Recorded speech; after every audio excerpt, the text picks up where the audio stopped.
Estes vídeos que eu faço sobre mosteiros da época da Reconquista têm a ver com o início de Portugal. Grande parte destes mosteiros, entre os rios Mondego e Minho, têm origem num mosteiro familiar do século X, antes da nossa nacionalidade, e eram geralmente mistos. Mais tarde, com a vinda de monges beneditinos, vindos de Cluny, e a adoção da regra de São Bento, há uma reconstrução românica ou gótica e uma divisão entre mosteiros femininos e masculinos. Depois, na transição do século XII para XIII, alguns deles passaram a adotar a reforma da Ordem de Cister. Mais tarde, ou por estarem em ruína e abandono, ou por algum incêndio, muitos deles passaram pela razia, entre aspas, da reconstrução do estilo barroco. E pouco ou nada ficou da primitiva construção. Este é o Mosteiro de Arouca. Ele teve origem num pequeno mosteiro misto, fundado na primeira metade do século X, dedicado a São Pedro e a São Paulo. Foram os seus fundadores Lodrigo e Vandilho, dois nobres da freguesia vizinha de Moldes. Desse primitivo mosteiro do século X, apenas ficou esta parede.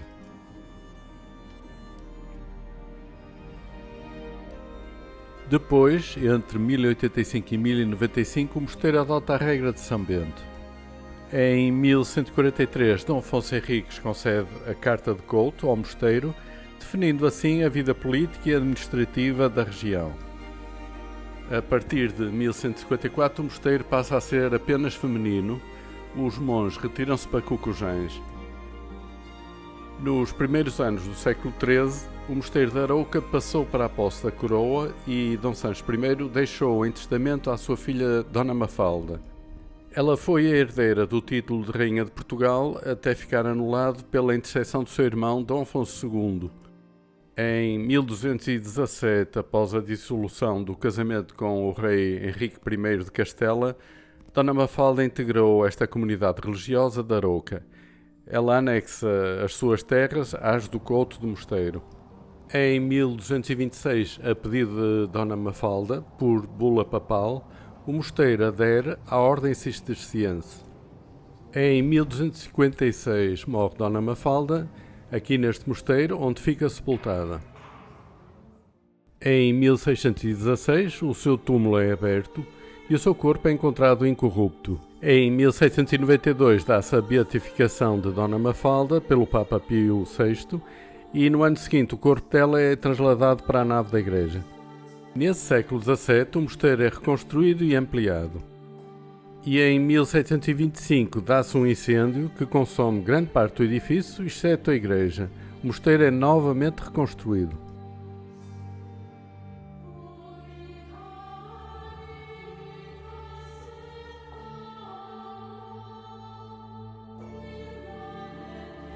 Esta nova geração de igrejas dos séculos XVII e XVIII perdeu o sentido arquitetónico primitivo cisterciense e deixou-se seduzir por uma tentação vigorosa e desmedida de monumentalidade.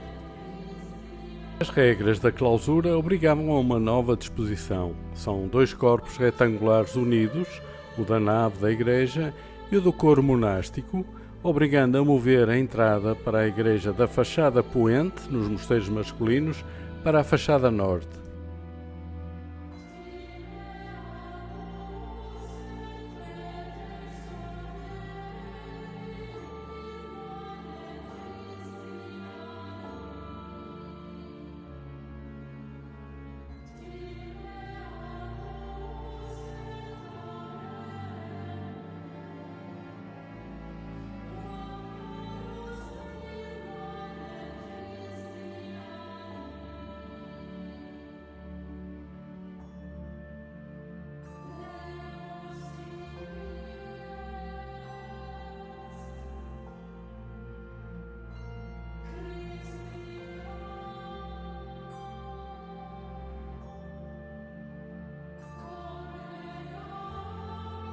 O coro monástico era um espaço de oração e também para assistirem à missa, separados por estas enormes grades que evitavam contacto e distanciavam as monjas do mundo exterior.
Clausura das monjas obrigava a certas regras de afastamento do mundo e havia espaços próprios para as monjas poderem receber e falar com visitantes.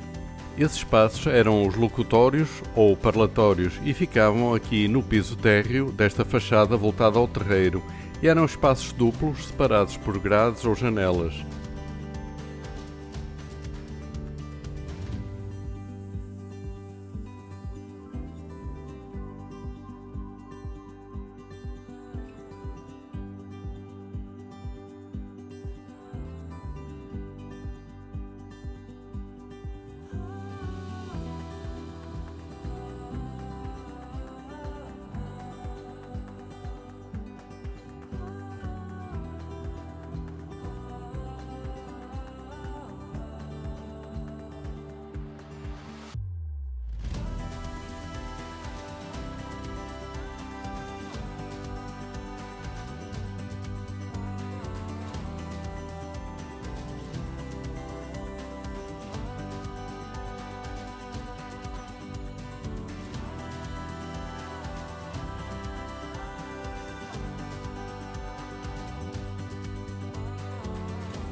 Muito obrigado por terem visto este vídeo.